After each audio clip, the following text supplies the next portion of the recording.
কালের বিবর্তনে ধীরে ধীরে হারিয়ে যাওয়ার পথে এক সময়ের জনপ্রিয় পর্যটন কেন্দ্র চণ্ডীর বান। বাম আমলে তিলে তিলে গড়ে ওঠা এই পর্যটন স্থলটি ঘন জঙ্গল আর মনোরম হ্রদের মাঝখানে এক অপরূপ প্রাকৃতিক সৌন্দর্যের আবাসস্থল হিসেবে পরিচিতি লাভ করেছিল।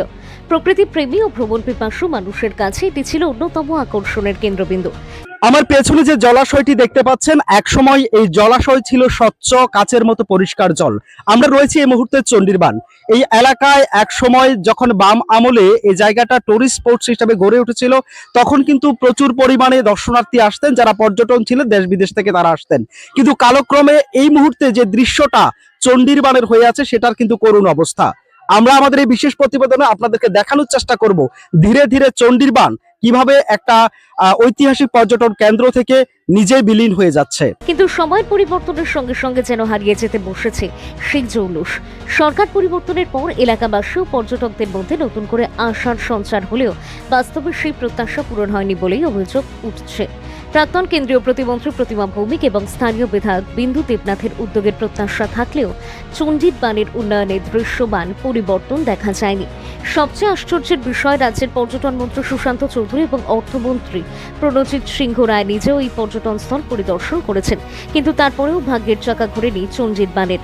বরং দিনের পর দিন অবহেলা ও রক্ষণাবেক্ষণের অভাবে আজ এর অবস্থা এমন পর্যায়ে পৌঁছেছে যে দূর থেকে দেখলে অনেকের কাছেই এটি একটি গোচারণ ভূমি বলেই মনে হতে পারে। অভিযোগ, পর্যাপ্ত পরিকাঠামো ও পরিচর্যার অভাবে পর্যটকদের আকর্ষণ করার মতো পরিবেশ আর অবশিষ্ট নেই। ফলে দূর দূরান্ত থেকে চণ্ডীর বানের নাম শুনে আসা দর্শনার্থীরা এখানে এসে হতাশ হয়ে ফিরছেন। অনেকেই জানান, পর্যটন কেন্দ্রের পরিবর্তে এটি এখন শুধু কিছু মানুষের আড্ডাখানায় পরিণত হয়েছে। এক সময়ের সম্ভাবনাময় এই পর্যটন কেন্দ্রকে পুনরুজ্জীবিত করতে প্রশাসন ও পর্যটন দপ্তরের দ্রুত হস্তক্ষেপের দাবি জানিয়েছেন স্থানীয় বাসিন্দারা। তাদের আশা, যথাযথ উদ্যোগ নেওয়া হলে চণ্ডীর বান আবারও তার হারানো ঐতিহ্য ও সৌন্দর্য ফিরে পাবে। আর সেই দাবিকেই প্রাধান্য দিয়ে একজন সাধারণ নাগরিক মুখ্যমন্ত্রীর কাছে দাবি রেখে জানান, চণ্ডীর বানে আপনারা আগে থেকেও আসতেন, বর্তমানে চণ্ডীর বানের বেহাল অবস্থা, কি বলবেন বিষয়টা নিয়ে? আমরা চণ্ডীবানে আগে তো চণ্ডীবান একদম ক্লিয়ারলি আসছিল, বা চণ্ডীবান অনেক সৌন্দর্য আসছিল আগে। ওখানে তো পুরা বন জঙ্গল, বা চণ্ডীবান একদম এমন ক্রাইসিস অবস্থায় আছে, এমন জঙ্গল।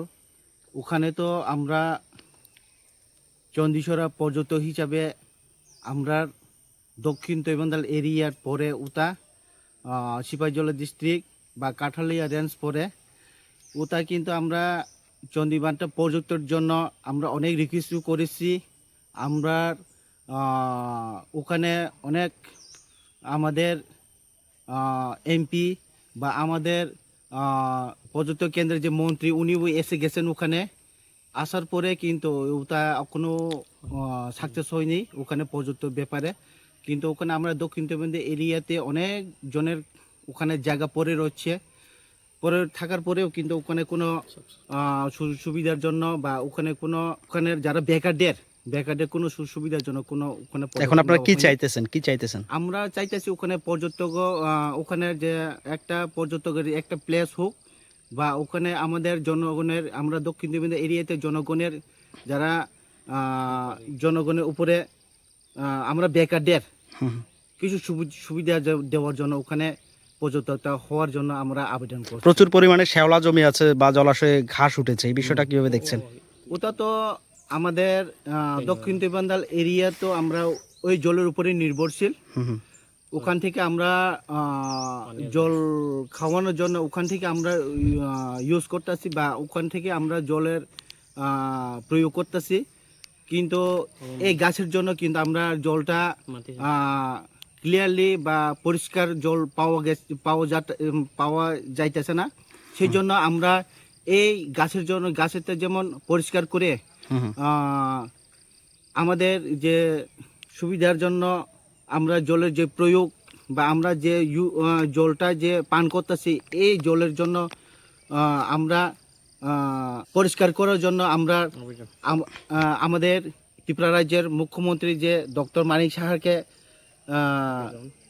আবেদন রাখছি যে ওটা অতি সত্বর পরিষ্কার করে আমাদেরকে সুবিধা দেওয়ার জন্য। আপনার নাম? আমার নাম হচ্ছে শ্যামচরণ ত্রিপুরা। এই জায়গাটার নাম হচ্ছে চণ্ডীবান, আমরা দক্ষিণ তৈবান্দাল এরিয়াতে পড়ে, পঞ্চায়েতেও দক্ষিণ তৈবান্দাল পঞ্চায়েত।